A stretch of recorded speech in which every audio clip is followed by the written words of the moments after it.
This story from Ross Dellinger at Yahoo Sports talking about this realignment situation and whether or not the Pac-12 and the Mountain West can form a conference or two to keep the Pac-12 brand alive. And what Ross Dellinger is saying he is being told and what's being floated out there is that there would be eventually 16 teams in two separate 8-school conferences.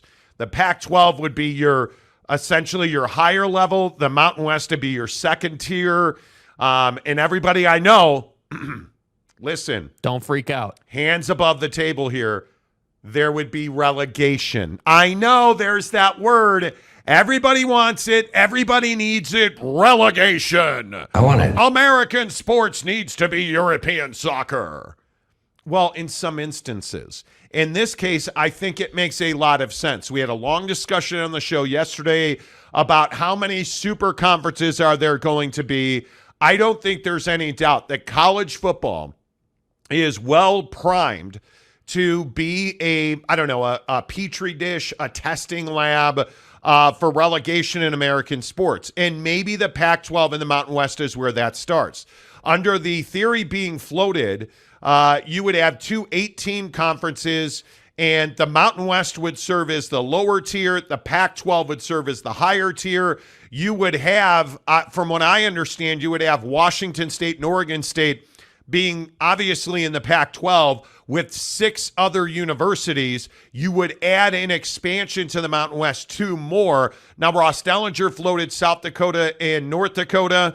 Hey, that's great. They would go into the Mountain West as a lower tier, and you would have the bottom 2 teams in the Pac-12 relegated to the Mountain West, and you'd have the top 2 teams in the Mountain West promoted to the Pac-12. Jake, can it work, and do you like the idea? Yeah, I mean, I definitely think it can work. I think as far as, liking or not liking this idea, I think the most important part of it is how TV partners view this situation, because I think they'll view it in a really good way. I think anytime there is, drama, pride, the ability to make more money for your school, anytime any of that stuff is on the line on a football field, that usually produces pretty good games. And so I would think that TV partners would be excited about this situation. But let's say that this were to happen. I think if they were able to figure this out, we could see this be run out into the bigger picture of college football, right? I mean, we had this whole discussion yesterday on the show, Grum, about, 2 super conferences and where college football is going and the haves versus the have-nots. And so when I saw this Ross Dellinger story, it made me think like, hey, if they can figure out how to make this work and this is, successful even to a small, level, even if it's just a little bit successful, I wonder if college football changes, in the long term. I mean, a decade from now, do we see relegation in the big picture? Is there a more seamless process? That's what I think these kind of conversations lead to. For the Pac-12, I think, it's a good idea. I think that it's probably one of your only paths to keeping the brand alive, but I still think we can't forget this point. Even if they keep the Pac-12 alive, that doesn't mean that the College Football Committee is going to continue to give the Pac-12 an auto bid. That still remains to be seen. So let's say they do come up with the relegation model. Let's say everything's set up on their end, but you don't get the auto bid to the college football playoff out of your conference. What then? Because that's the type of thing, that's the type of dysfunction that we see in college football all the time. We see it all the time. So I think this is a bigger conversation than just the Pac-12 and the Mountain West coming up with a new model in college football. Yeah, I think this is the only way to save the Pac-12 as a conference. I think it's the only way. I don't think there is another solution. I think the only way that the Pac-12 survives is if there is a merger with the Mountain West. What other avenue is there? Because you're not going to be able to keep your AQ, your automatic qualifier, into the college football playoff unless you come up with something radical and different. And I know that we have talked about this for what feels like months and years now. What would it take to keep the Pac-12 alive? And I think I think the bigger question is, can the Pac-12 remain a P5 conference? I don't see any reason it cannot. I think this is absolutely the radical, different, creative. You throw out whatever adjective you want to throw out. This is the thought process. This is the way that you get people's attention. You have to be innovative. And for everything that Kurt Schultz, the president at Washington State, has not been, this is quite innovative. This is quite creative. And I think this is how you force the big boys, the power players, the decision makers in college football. This is how you force the college football playoff committees to pay attention to you.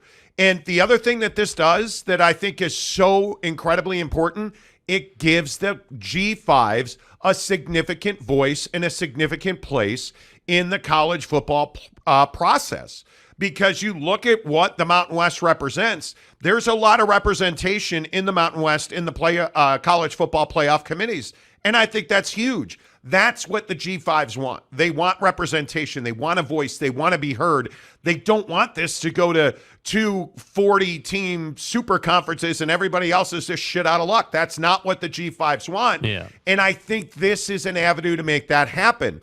The other thing I think is so relevant in this discussion, this clearly can be a model for the rest of college football. If you want, and if you're one of those folks that believes these super conferences are vital and important and the way of the future, if you truly are in that place, relegation and promotion could absolutely be part of that solution. Hey, we're going to have 2 super conferences that are, 30 teams each, 40 teams each, but everybody below that can win promotion into the super conferences by winning their conference, or there's a model there forward. And it's all now, in my opinion, predicated on whether or not this actually comes to fruition. Because I don't think that this is close. I don't think that this is something that is imminent. I think this is part of the equation. I think this is part of the process. We have told you now for 6 weeks that the Pac-12 and the Mountain West, and call it what you will, the Pac-2, Oregon State and Washington State have had deep, long, meaningful conversations with the Mountain West. We are told those conversations are ongoing, and we are told that they are ready to make a move with the Mountain West once litigation and once all of the T's are crossed and the I's are dotted, because there's millions and millions and millions of dollars on the line in the Pac-2. That's the biggest fight here, is can Oregon State and Washington State remain in control of the cash assets and the physical assets that are left behind as remnants of the old Pac-12. If that happens, I think this relegation model that Ross Dellinger at Yahoo Sports is saying he's hearing about has a real chance to become reality.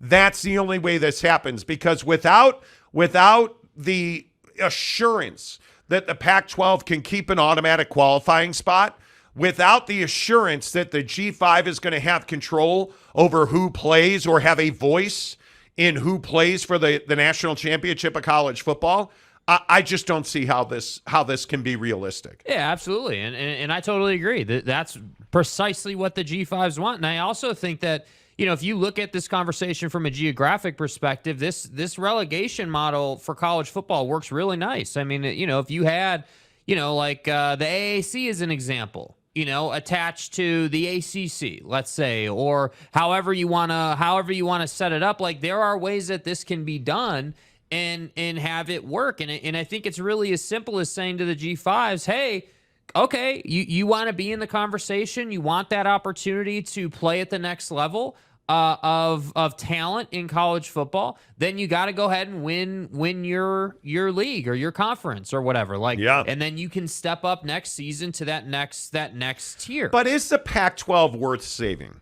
Because I think that's also a very big question mark. And if you're a regular viewer of the show, we've talked about realignment and the Power Four. Yesterday we did a lot on the instability of the ACC. I think a lot of people thought Cal and Stanford were going to bring calm to the waters in the ACC, and I'm telling you they have not. I think that Florida State, North Carolina, Clemson, and Miami are all going to be looking for greener pastures. I don't know that the Pac-12, even in the next decade, can regain the spot that it had a year ago. But I think this is the only viable path forward. Yeah. And I'm being careful with my words, and I'm trying to be considerate with my words, because I think this question of, is the Pac-12 worth saving? I think there's a lot of people asking that question. Oregon State, I think, has universal respect across college athletics. I don't think I can say the same for Washington State. But what Kurt Schultz is proving to you here, because our sources have told us that Kurt Schultz is absolutely the one pushing the lawsuit, is absolutely the one pushing for innovation, and out in the sphere that he currently resides in, asking for ideas. He is a really good businessman. He is a really good academic administrator. Kurt Schultz's failing has been, especially at Washington State, that he has never been able to administrate Washington State athletics at a high level. And he's not doing that today. Make no mistake about that. They are in significant financial peril in athletics at Washington State. But the one thing that Kurt Schultz is showing us is he's an operator here. And you combine Kurt Schultz, you combine a guy like Scott Barnes, the athletic director at Oregon State, they're not just going to roll over and die. And I think that's what this reporting from Yahoo is telling us, is that the Pac-2 are working very hard to come up with ways, ideas, paths forward to keep the Pac-12 brand and the access to the college football playoff viable. And for that, man, I got to tell you, I give him a lot of credit. It would have been far easier to roll over and die. Absolutely. Than to fight the way that Oregon State and Washington State have fought. And I do think the word, I don't like to use like no, it's a war. This is a fight. Yeah. That's what this is. This is a brawl for the money and the assets, for the brand, for the future of the Pac-12. There is a scrum going on in the Pac-12 for the money and the assets. And right now, I mean, you have to say the Pac-2 is winning over the Pac-10. The 10 exiting members, I don't see that they have a clear path forward to success or victory here. Pac-10. I don't. I think they're going to leave a lot of assets and cash behind, because I think the Pac-12 is going to make it. Yeah, and I think that, in the situation when all these schools had, gone on to greener pastures, I think they weren't really in a position to try to, bring that money with them, or keep their claim to those assets, or try to kind of have it both ways, or hey, we're going to the Big 12 or the Big 10, but we also want to lay claim to what we were leaving. And I think that's what's difficult is you have a situation where, Oregon State and Washington State, were basically left for dead and basically put in a position where they didn't have control over getting into a new conference. And at the same time, there wasn't a clear path forward for them, to survive. And so independence was brought up, of course, and what are they going to do? And obviously the Mountain West has always been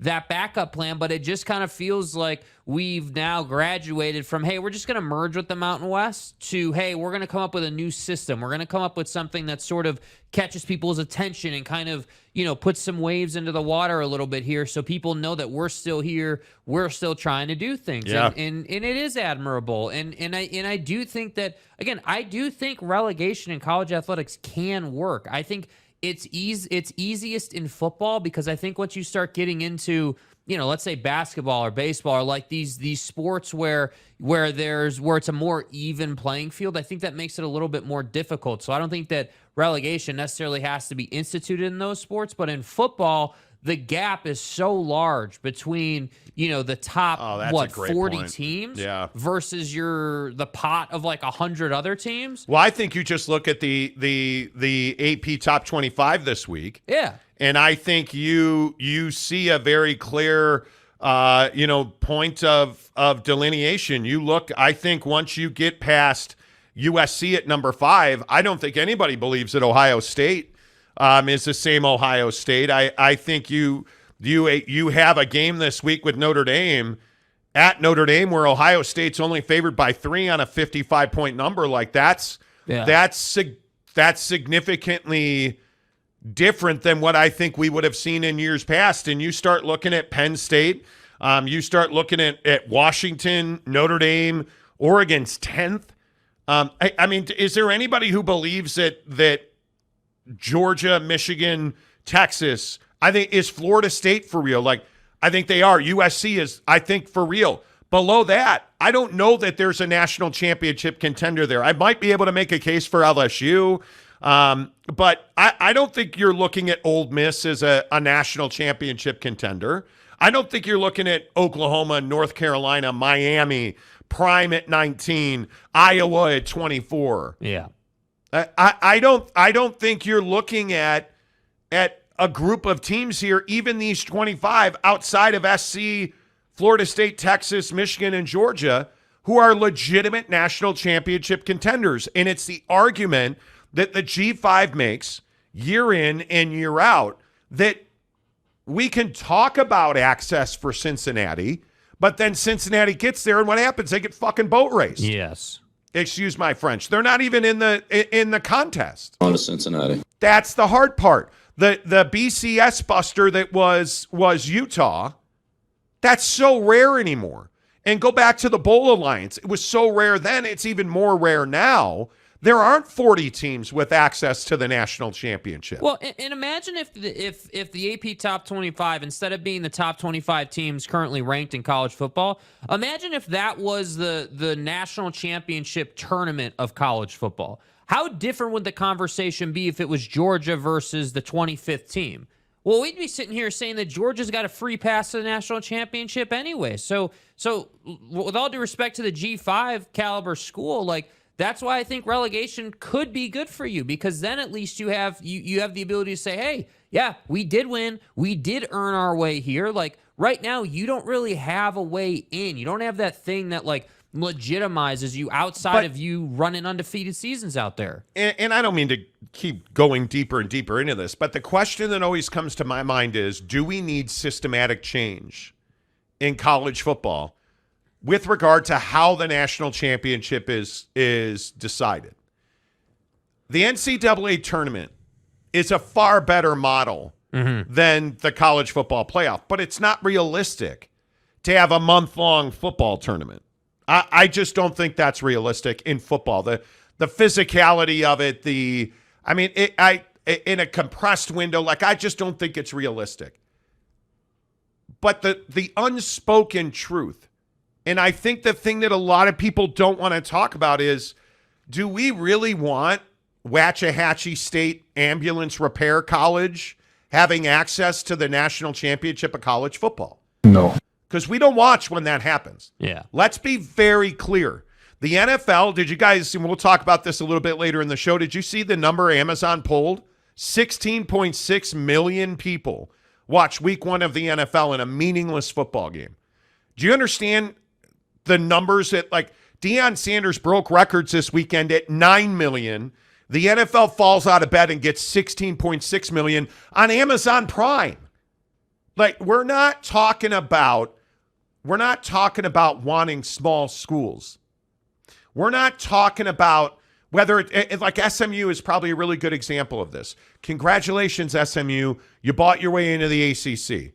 That does not mean that you're going to make a ton of money and all of a sudden people are going to watch your games or vote for you in the national championship or to put you into the college football playoff. That's not what that means, because I look at Texas, I look at brands like Michigan, Ohio State, Notre Dame.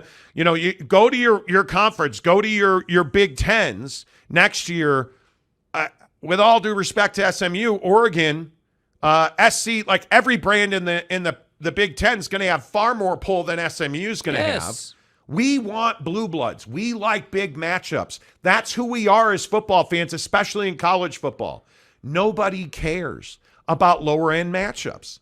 And I think that's the unspoken truth. Does relegation change that? Absolutely not. We maybe are what is needed in systematic change, because as sports fans, we don't want small school versus small school. We watch Deion Sanders at 2:30 in the morning at 9.3 million viewers this past because it's Coach Prime and Deion Sanders. Yeah. Did anybody watch Colorado last year? Nobody watched Colorado last year, and they weren't on TV last year. Did Colorado even exist last year? No, not really. And it almost doesn't matter. And I know that, listen, the NBA's different, baseball's different, totally get it. We're talking about college football. Yeah. We want blue bloods. We want big matchups. Dude, the tournament, the championship of college basketball basically depicted that, right? Everyone's like, oh, yeah, we get these smaller schools and everyone has access and it's great. And then what did we get? A dud of a TV audience. And everyone's like, oh, is college basketball regressing? No, college basketball is not regressing. The problem is that NIL and the transfer portal have changed things, so now San Diego State gets a flash in the pan. And that's what I think people don't want to admit. And that's okay for that to happen in basketball. That's cool. Because the run through the tournament and, like, you can Cinderella story that thing, and it's all good. But unfortunately, Cinderella story does not exist in college football, right? Because, again, we got the closest thing I've seen to a Cinderella story in recent times with TCU. Right? But ultimately, that team's gone now. Duggan's in the league. Like, that team's over with. And that's what I think is hard about college football. You don't get long-term success with any teams unless they're that top dog that can recruit at the highest level. And it sucks, that being in the NBA, covering the NBA for so many years, the San Antonios, the Utahs, the Milwaukees, you have to take your attention by force. Yeah. And that's what Cincinnati did. That's what, you look at BYU in the Big 12. BYU's coming out of a decade of independence. You look at BYU in the Big 12. We're going to do Big 12 power rankings here in 30 minutes. And you're looking at BYU being, one of the top 5 teams in the Big 12 right now. They're taking their attention by force. Yes. That's what small teams have to do. Alabama doesn't have to work nearly as hard. A 2-loss Alabama team's getting in over SMU. It's almost good for college football that Alabama's probably going to be a 3-loss team this year. And what were you whining and complaining about in the pre-show meeting today? Oregon's got these color-changing shoes, those jerks. People care about Oregon's uniform. So this whole relegation thing, it's great. Do we need systematic change? Sure. If that's the life you want to live, go for it. Fight that fight, my man. We as fans need systematic change in our brains because we don't watch small school matchups. Go Tide! We want Alabama. We want Georgia. We want Ohio State. I want Notre Dame USC. Give it to me. We're going to watch en masse as Notre Dame beats Ohio State this weekend. Yes. That is the simple truth about it. And the unfortunate part for the G5s is it's almost like, hey, how do you want to get your ass beat? That's really what we're talking about. How do you want to get your ass beat? Do you not want to have access? Okay, you do want to have access, right? It's almost like, let's roll out a flow chart, right? Okay, you don't have access, so that means you got to go undefeated and be a national story to probably have any type of opportunity. Somebody call SMU. Hey, all them boys down there, not in Dallas, but in Dallas County, even though it says Dallas on the front of your jersey. It is what it is. Hey, boy, real quick question here. I know you raised $100 million, and I know you're giving away $100 million, but my only question is, how you won't get that ass beat, boy? I knew today would be shitty. But it's That's the truth, awesome, dude. That is truth, awesome, bro. I love how this I'm still waiting for Boise State and San Diego State to come out and say we deserve our spot in the top league when this relegation model gets rolled out between the Pac-12 and the Mountain West. Because that's the thing that I think is also going to be drama-filled. Who are the teams out of the Mountain West that are going to be put in the top league? Yeah. Well, certainly San Diego State, certainly Boise State. I would think Wyoming. I would think Fresno State. Fresno State, right? Because remember, it's only 8, and it's really only 6. And because you're going to have Washington State and Oregon State, right in the Pac-12. So in this model that Ross Dellinger at Yahoo Sports is reporting about, that the Pac-12 and the Mountain West are talking about creating a 2-tier system with 2 different conferences. One of the top tier is the Pac-12. The bottom tier is the Mountain West. and you're going to have Washington State and Oregon State being the first two remaining new, whatever the hell we're going to say about whatever the PAC is going to be. So that's 2. And if you have 16 teams, you'll have 2 8-school conferences. So that's 2 in the Pac-12. I would think I'm with you. San Diego State 3. Boise State in that blue turf. 4. I would think Fresno State 5. It's got to be Wyoming, dude. Come on. I don't know. I don't know. Like who are the other members? Because I think it is really interesting that you have so many. I don't know. Is Worthy or I mean, what do you say to somebody like UNLV? Are you going to tell me relevant enough? Are you going to tell me UNLV doesn't? But what do you say to Utah State? Again, Utah not State? relevant enough. Air Force? No. I mean, if we just go up and down the list of Pac-12 members. The only reason I say Wyoming is not because I'm a Wyoming fan. The only reason I say that is because they played that epic game against Tech and won. They get matchups versus Texas. I don't know, man. I don't know. I'm going to crown their ass. Well, maybe I'm not. Crown Wyoming. I'm not. I mean, like, I can't buy into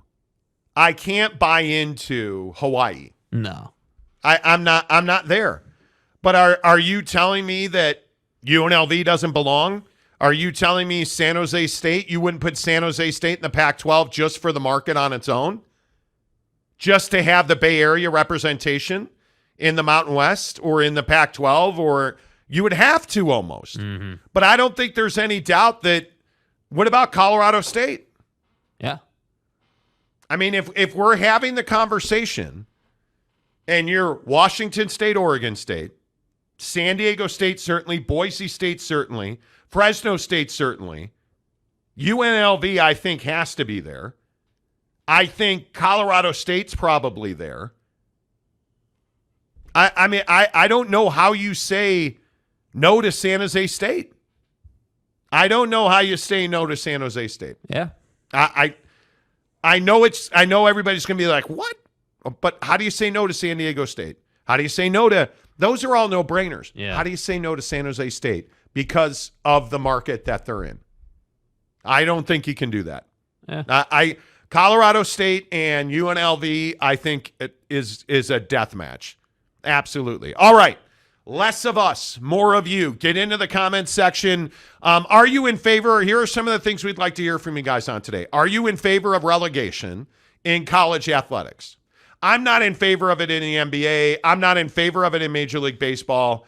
I don't think professional sports in this country has a realistic revenue model for relegation. College football, I think, is one of the only sports in our country that relegation can work in. Yeah. Are you in favor of it?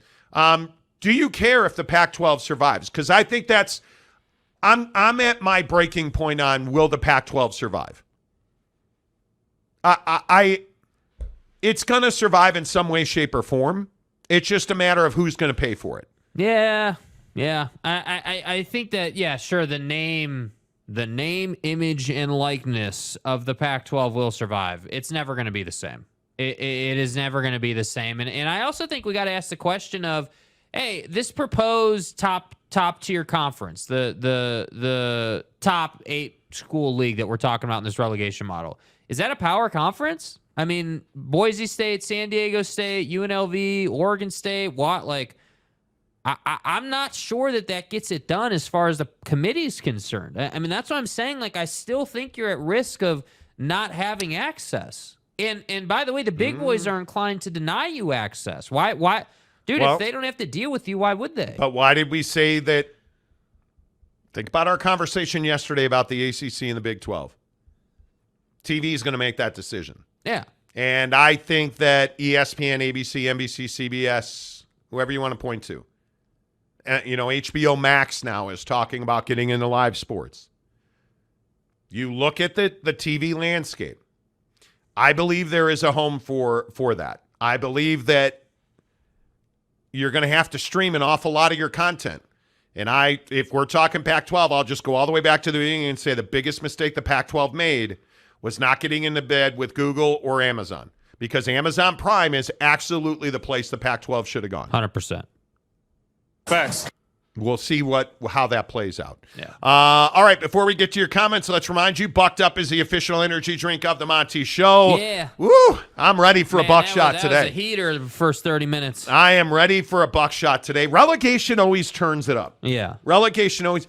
Or Dude, turns it down for certain individuals. I hurt my finger golfing yesterday. Oh, not... Okay. All right. And I'm trying to open this buckshot, and I had to use my thumb and... Never mind. We're not going there. Anyway, let's hit a buckshot for you. Yes, back to the watermelon. Always love that. Have you guys found buckshots yet? Buckedup.com. Search for buckshot. It's 200 milligrams of caffeine. It's got a bunch of brain food in it. And it is absolutely one of the best products I've ever used. Playing in a golf tournament today, I will have a buckshot at the turn. Yep. There's just no question about it, because I play better golf after I hit a buckshot. So what it's going to do for you, are you feeling sluggish to start your day? Are you that guy that carb crashes at 1:30 in the afternoon? Yes. Hit a buckshot. Are you the guy that, hey, it's 4 o'clock and I'm really struggling to get this, this pivot table done? Yes. Or I've got a bunch of work. I'm on deadline. I got to write this paper. That's what buckshot's all about. Quality ingredients that make a quality product that does the job it says it's going to do. No jitters, no spikes and crashes, just long-lasting clean energy for your brain. Buckedup.com. Use the promo code Monty20 to get 20% off at checkout. Go get your buckshot. It works. It is beautiful. It is lovely. I will also remind you, Bucked Up also now introduced yesterday variety packs of their energy drinks. Buckedup.com. Do it. Get a variety pack. Mango Tango variety packs are out there. Mango Tango is amazing. Bucked Up Energy, never full of sugar. There's all those other energy drinks out there that are full of a bunch of crap. Not at buckedup.com, friends. They have 0 sugar in their energy drinks. Go hook it up. Buckedup.com. Use the promo code Monty20 to save 20% off at checkout. The Florida Man. What's up, the Florida Man? If you line up the SEC against the American, for example, one conference is going to be clearly better. Well, clearly. And I think that's the struggle. This is why I keep saying, okay, again, all jokes aside, how do you want to get your ass beat? Because if you do line it up, you're going to get beat into the ground, dude. Yeah. You want access. You want to line up against Georgia. Good luck. More power. Does it make you feel better that you got to play the game? And that's what I think is tough about college football. In basketball, it's a totally different thing. We can go out and we can recruit, right? Because if we're like, imagine SMU in basketball having this collective and all this money, and they can go out and pay you and do things, and they can go get talent. Okay, SMU versus Georgia is a little bit different of a story on the hardwood versus the football field. That's the difference between basketball and football, and that's why relegation, I guess, is an attractive model to a G5. But I don't necessarily think that we're going to see some difference in G5 success in college football, because you're still not better. Yep. Matt Ritson gives us $2. How about add Gonzaga, add Pac-12 for basketball?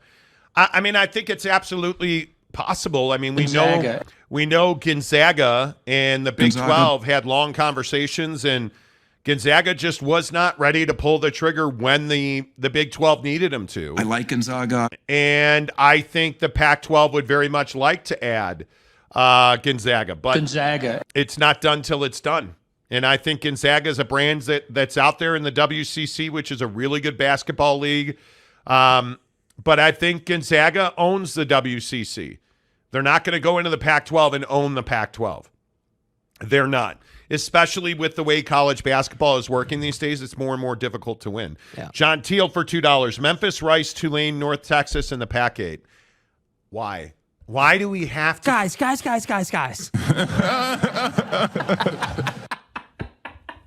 Focus! Why does it... Who the f*** is that guy? Why does it always have to come to this? God. Oh my God. We better add AAC schools. Is that Mike Oresco at the door? Here I am. The AAC and the Pac-12 had long conversations.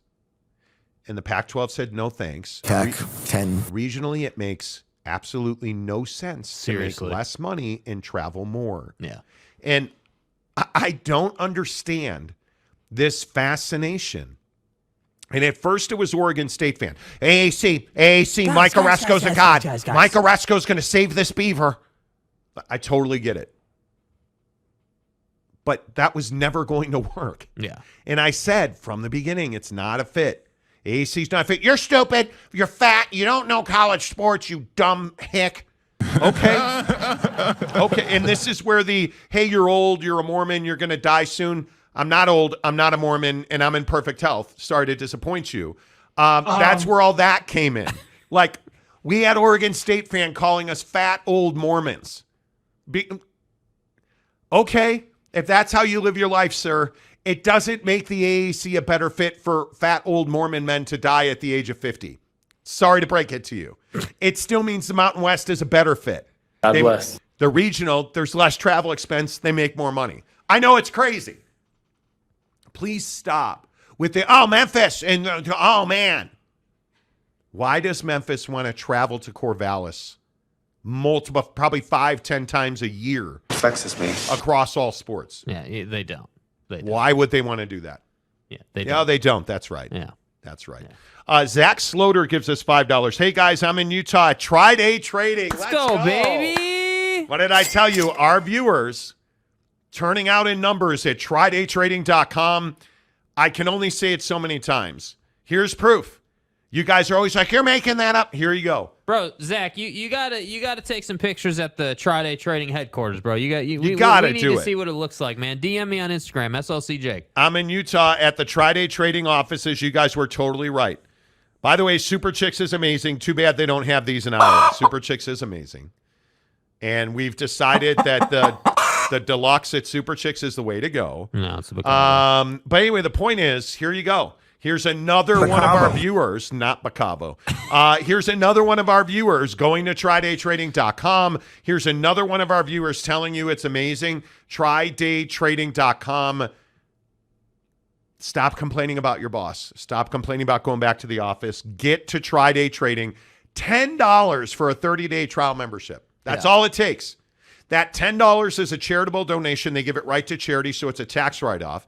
When you graduate the Tri-Day Trading program, they're going to fund a trading account so that you spend their money on your first trades, not your own money. And when you make money with their money, they give you 80% of the profit at tridaytrading.com. What's the matter? Okay, in our members-only group, Teddy Wayman, the guy, Tile King of Utah. Yes. Dude, Prize Picks has options for more or less on Call of Duty, yes, apparently. They do.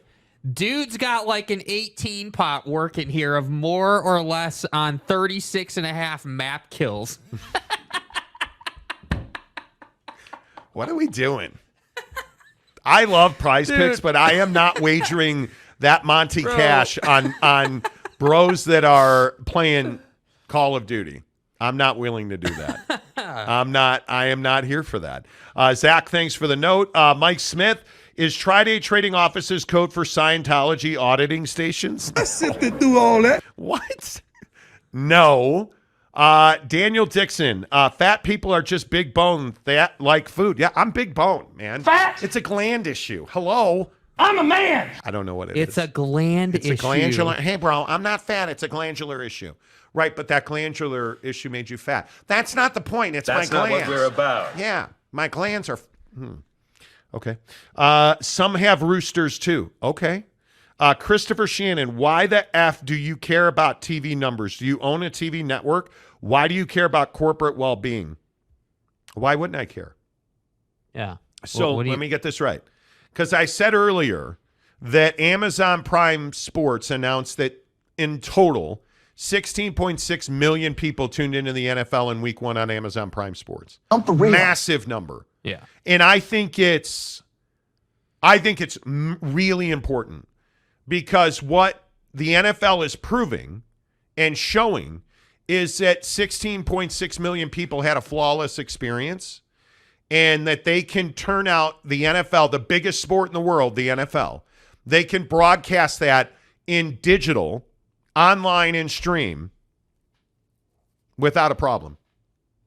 So the stigma of streaming that we keep hearing about, well, you can't put the NFL on stream only. It'll crash the servers. My fucking ass. Apparently it doesn't crash the servers. So when that NBA contract comes up, when that MLB contract comes up, and now a mass amount of professional sports is online only, when ESPN goes direct to consumer, which is going to happen, I think, in the next 12 months. Yeah. All of a sudden, you're going to get the SEC championship game on ESPN. Could that be on stream only? In the future, there's a pretty good chance it is. Because what's the reality? What's the thing that no one wants to talk about with stream? All the old heads in the room want to say, oh, there's no way the servers can handle it. They're going to be broken and not going to work. No, dude, the reality is you don't want to learn how to work your iPhone and get on ESPN Plus, and the reality is all the youngins in the room already know how to do that. They already pre-ordered the iPhone 15. They're ready to go for Ohio State, Notre Dame on their cell phone on YouTube TV. Yeah. Man, this is the wave. This is the new thing. I've already got Amazon on my phone, man. I don't have to work hard to go find that game. By the way, when I'm running the errand for, the girlfriend that I don't want to run and football's on, I can just pop open an app, have the game on my phone, and we're good to go. I don't miss any of the action. And that's what I think people don't want to admit in the comment section or just in life. Like, you have to care about what your TV partners are doing, because if you want to roll out a relegation model, ESPN or Fox, or at a minimum CBS Sports Network, the current TV partner of the Mountain West, has to buy into that. So it matters. It absolutely matters. Well, and I think Andrew Streeter makes an interesting point. I get Oregon State and Washington State not wanting to let go of P5 status. Absolutely.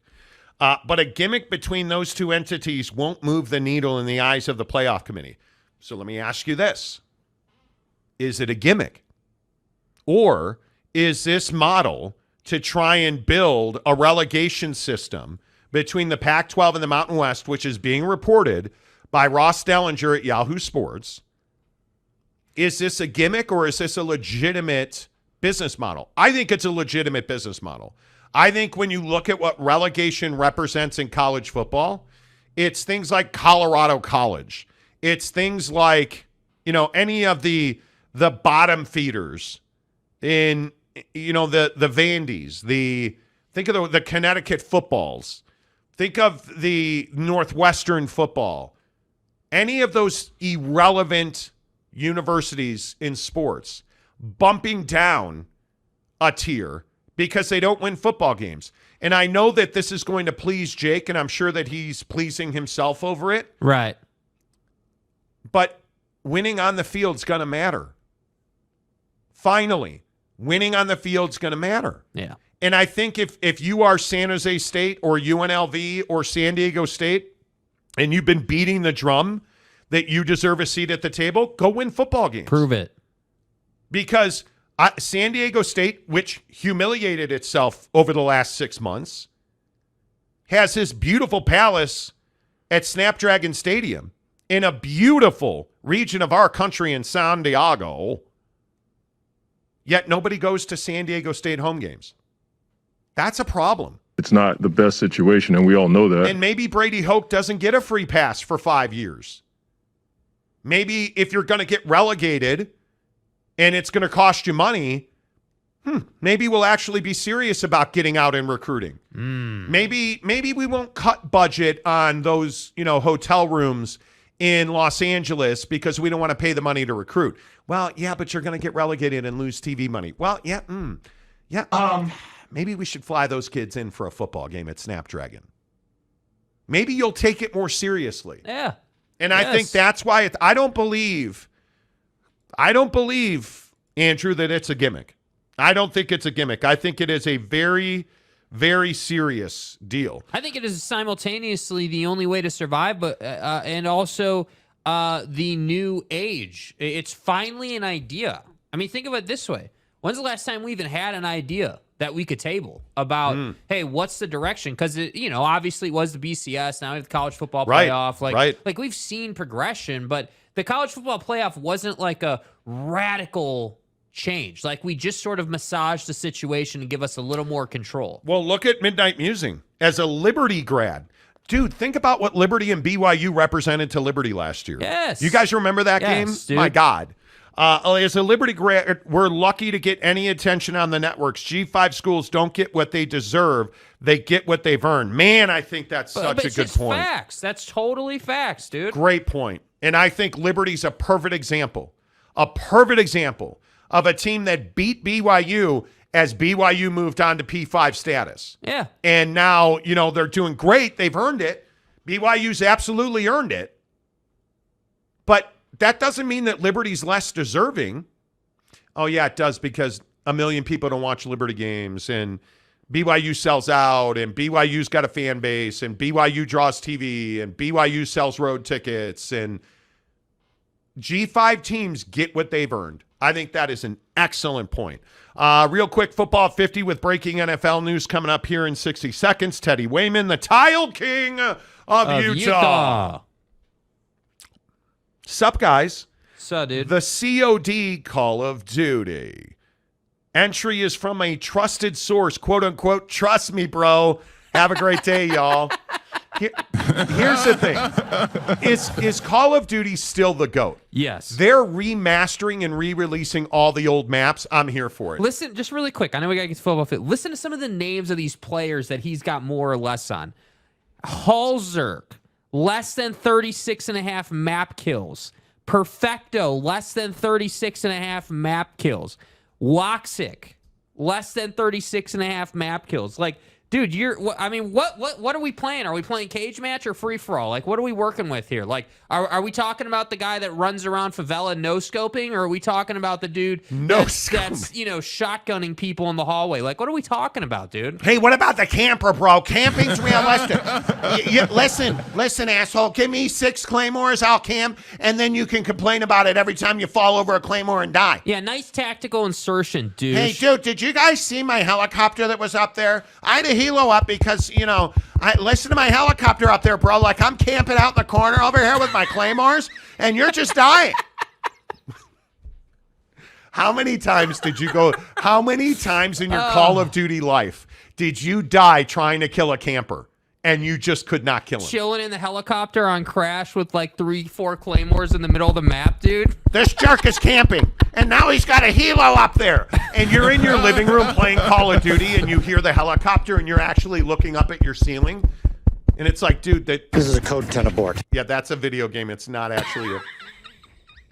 But you would go to kill the camper, and he'd like run to the other corner, and then you would either die on his claymore, or he'd get a headshot on you. You would just hear that. Fucked. You would hear that ting for the headshot that just dropped your ass. out. Yeah, so frustrating.